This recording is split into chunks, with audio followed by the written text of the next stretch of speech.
Voici comment briser les liens de la pauvreté. Merci d'avoir accepté de me rencontrer, monsieur Philippe.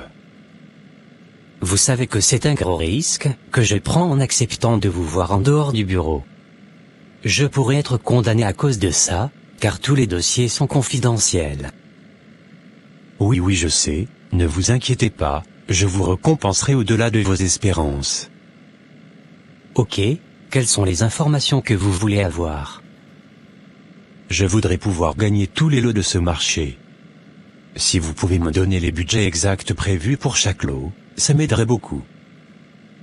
Comment ça, vous êtes trop cupide? Je ne peux pas vous donner de telles informations, ce serait plus qu'évident que quelqu'un vous a aidé. Je peux seulement vous donner le prix de 2 lots sur les 14 lots du marché. Ça ne me convient pas du tout. Je ne peux pas faire plus que ça, monsieur Pacha. Je n'ai pas le choix de toutes les façons, ok, j'accepte. Tu es celui à qui je fais le plus confiance, Jeannot. Si jamais on gagne ce marché, nos vies vont complètement changer. Ce marché va me rapporter des milliards de bénéfices. Je suis vraiment prêt à tout pour l'avoir. C'est pourquoi je veux que tu essaies de soudoyer discrètement toutes les personnes qu'il faut pour le dossier.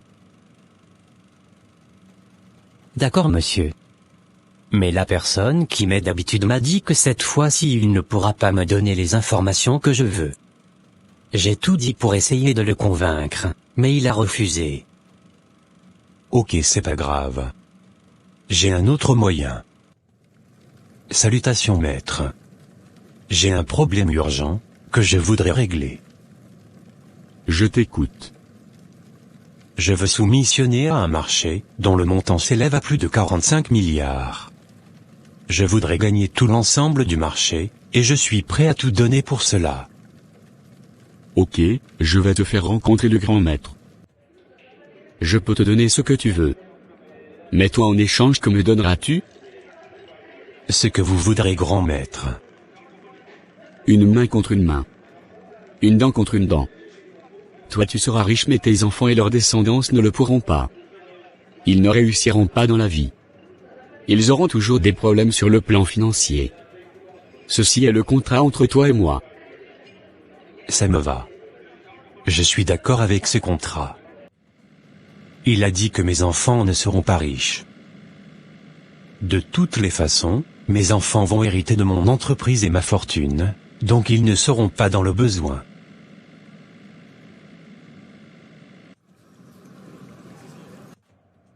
Je vous ai amené tous les dossiers en entier, il y a tous les détails dedans. Merci, monsieur Philippe. Quelques années après. Pardonne-moi, ma femme. Je n'ai pas été un bon père et un bon mari. Non, ne dis pas ça. Si tu es malade, ce n'est pas de ta faute. Si seulement tu savais. Je n'aurais jamais cru que j'allais finir ma vie en redevenant pauvre. Me voilà à dépenser toute la fortune que je voulais laisser à mes enfants dans l'achat de médicaments et de traitements médicaux. Le Seigneur va nous aider. Je ferais mieux de commencer à chercher un emploi. Heureusement que papa a pu payer toute notre scolarité avant que sa maladie ne commence.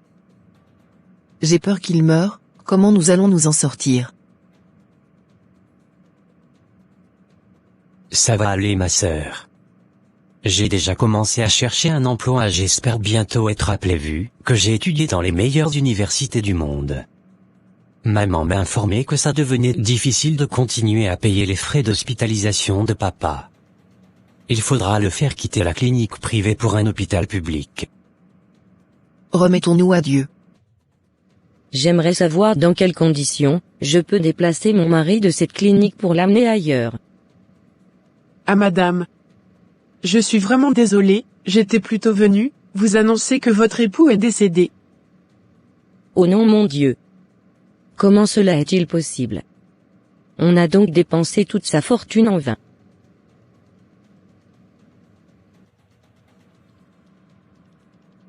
Papa est mort, et la vie devient de plus en plus difficile chaque jour. Moi et ma sœur, aucun de nous n'a trouvé d'emploi malgré nos grands diplômes. C'est incroyable. Ça va aller mon fils.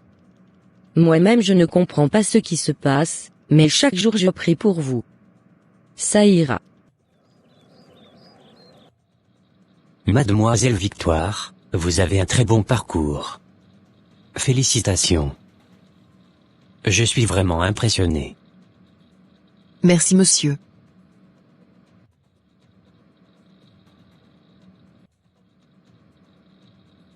Je vais réfléchir et vous rappeler. Ok merci monsieur. Je n'en peux plus. Je ne comprends pas pourquoi, ni toi, ni moi, ne trouvons de travail. Pourtant nous avons de très bons CV. C'est bizarre. Ce n'est pas toi seul. Après être revenu de la France, je me voyais déjà travailler dans les grandes entreprises ici. C'est bizarre que tout le monde nous dise qu'ils vont nous rappeler, mais qu'ils ne font jamais. Depuis 9 mois que nous cherchons. Je commence à me décourager. Cherchez seulement. Moi je serai toujours derrière vous. Vous n'aurez jamais du travail, même si vous en trouvez ce sera un travail minable. C'est votre père qui m'a donné ce droit sur vous, et même sur les enfants de vos enfants. Je vais me charger de faire respecter toutes les clauses de cette loi. Comment te portes-tu depuis la mort de ton mari grande sœur? Comme ci comme ça. Nous avons dépensé presque toute la fortune de Pacha, pour soigner son cancer en vain. Ce qui me préoccupe actuellement, ce sont les enfants. Aucun d'eux n'ont trouvé d'emploi depuis près de 9 mois, qu'ils cherchent du travail. Mais comment ça? Tes enfants ont fait de grandes études, et ont étudié à l'étranger. Comment font-ils les recherches pour ne rien trouver jusqu'à maintenant? Moi-même je me pose des questions. J'ai ouvert un nouveau restaurant dans la ville. S'ils sont intéressés, ils peuvent venir la diriger pour moi. J'étais à la recherche de personnes de confiance. Oh merci ma sœur. Je leur dirai. Votre tante a ouvert un restaurant, et elle veut que vous soyez en train de la diriger, le temps de trouver un emploi qui vous convient véritablement. Gloire à Dieu. Même si ce n'est pas ce que je cherchais, je suis heureux de commencer à travailler. Je propose que nous nous remplacions chaque jour pour pouvoir continuer à chercher du travail. Oui mon frère. Je suis d'accord. Mais franchement je crois que nous avons aussi besoin de prière. On devrait en parler avec la tante, elle peut nous guider sur ce chemin, et je pense aussi que quelque chose ne va pas chez nous. Je t'ai fait appeler parce que je veux te parler d'un sujet un peu personnel. Il s'agit de ton frère et toi. Sincèrement je trouve bizarre qu'aucune entreprise n'ait été intéressée par votre CV. Je crois que c'est un problème spirituel, et pour régler ce problème vous devriez rentrer dans la nouvelle alliance. Votre problème est peut-être dû à un lien de famille. Je ne connais rien à la vie spirituelle, mais je me disais que notre problème n'était pas d'origine naturelle. Comment doit-on faire pour entrer dans cette nouvelle alliance?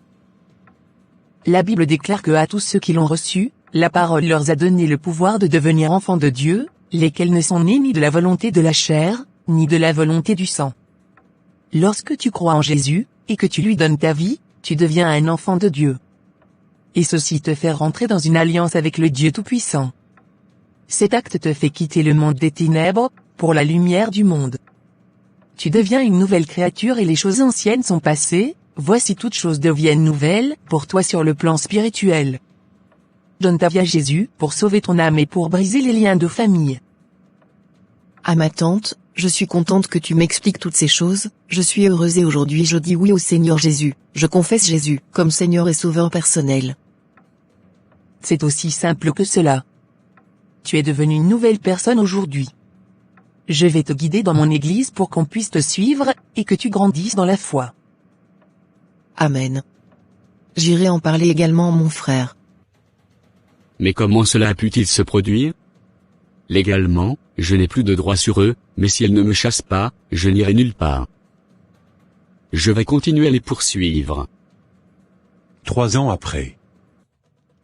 Je rends grâce à Dieu, car en mettant notre foi en action, nous avons pu nous en sortir. Oui ma sœur, mais...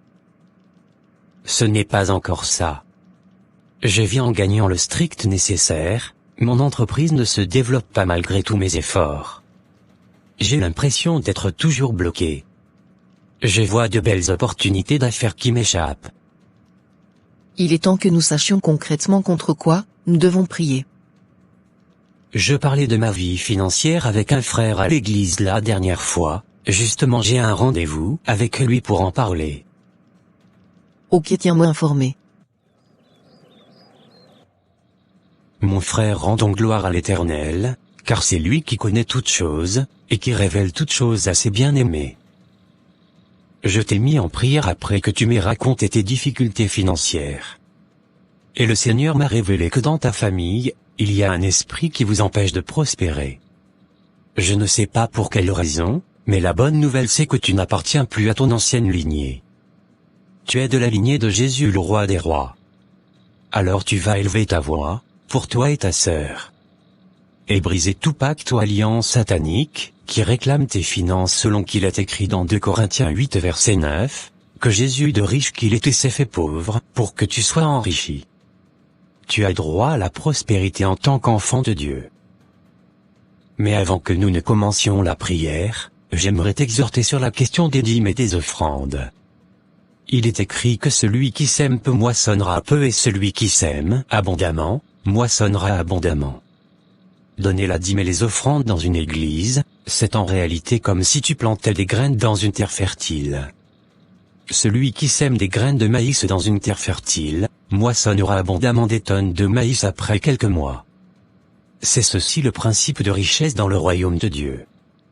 Mais Satan a fait en sorte que les enfants de Dieu croient que ce sont les pasteurs qui utilisent les offrandes des fidèles. Cette façon de penser a été introduite par Satan dans l'Église pour empêcher les enfants de Dieu de prospérer. Je reconnais effectivement que je ne donne jamais ma dîme. C'est quelquefois que je fais l'effort de donner les offrandes. Mais à partir d'aujourd'hui je prends la résolution de toujours donner ma dîme et de le donner surtout avec joie et sans contrainte. Voilà, tu as compris. Après la prière, je t'encourage à poser un acte de foi en donnant un montant conséquent de ton choix là où le Seigneur te dira. Et assurément le Seigneur t'étonnera. Il a dit dans le livre de Malachie 3 verset 10, de le mettre ainsi à l'épreuve. Tu verras des portes s'ouvrir devant toi. Je connais une sœur qui a donné tout son salaire en offrande. Elle n'avait plus rien sur elle. 1 an après, son salaire était passé de 50 000 francs à 500 000 francs. C'est la loi de la multiplication. Waouh! Le Seigneur est véritablement un multiplicateur et il est fidèle.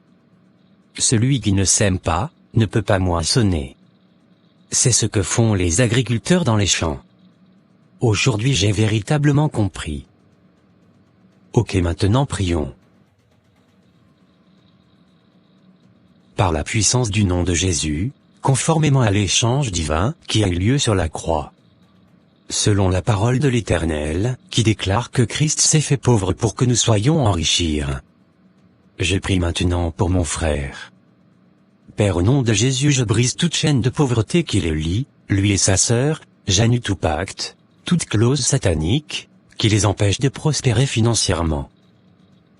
Au nom de Jésus, je chasse tout esprit de pauvreté qui me poursuit et qui poursuit ma sœur.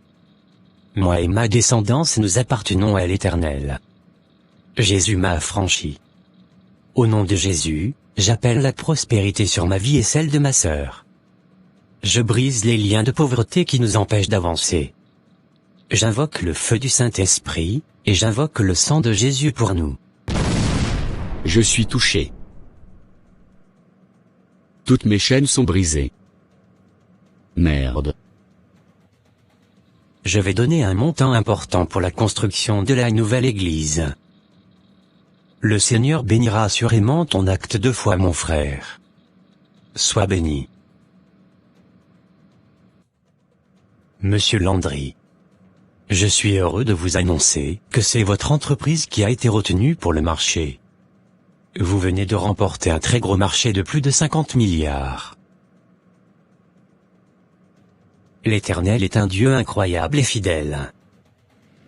Voilà, bien-aimés, Le marché que mon père a dû faire un pacte satanique pour avoir. L'Éternel m'a accordé un marché plus grand que celui-là.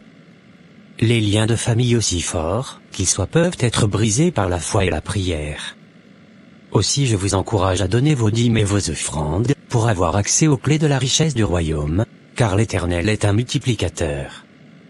Que le Seigneur multiplie vos revenus au nom de Jésus. Je m'appelle Landry et c'était mon histoire. Merci d'avoir regardé. Que Dieu vous bénisse. Amen.